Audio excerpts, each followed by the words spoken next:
श्री स्वामी समर्थ महाराजांना जन्म आणि मृत्यू दोन्ही नाही, मग ते प्रकट कसे झाले?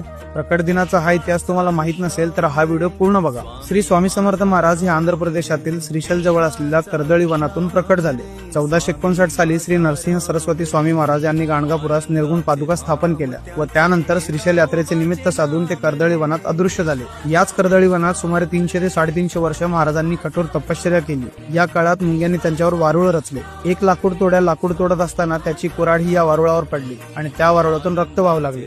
बघता क्षणी त्या वारुळातून एक अजानुबाहू तेजस्वी मूर्ती प्रकट झाली आणि तेच होते अक्कलकोटचे श्री स्वामी समर्थ महाराज. त्याच दिवसाला आपण प्रकट दिन म्हणून साजरा करतो. नंतर काशी, प्रयाग असे भ्रमण करत ते उत्तरेकडून दक्षिणेत आले. 1856 मध्ये स्वामी समर्थ महाराजांनी अक्कलकोटमध्ये प्रवेश केला आणि सगळ्यात आधी ते याच खंडोबा मंदिरमध्ये थांबले होते. स्वामींनी 22 वर्ष अक्कलकोटमध्ये वास्तव्य केले आणि अक्कलकोट हे तीर्थक्षेत्र झाले. अक्कलकोट ही एक अशी जागा आहे जिथे स्वामींनी आपली साधना केली, भक्तांना आशीर्वाद दिले आणि भिवू नकोस, मी तुझ्या पाठीशी आहे असा विश्वास दिला.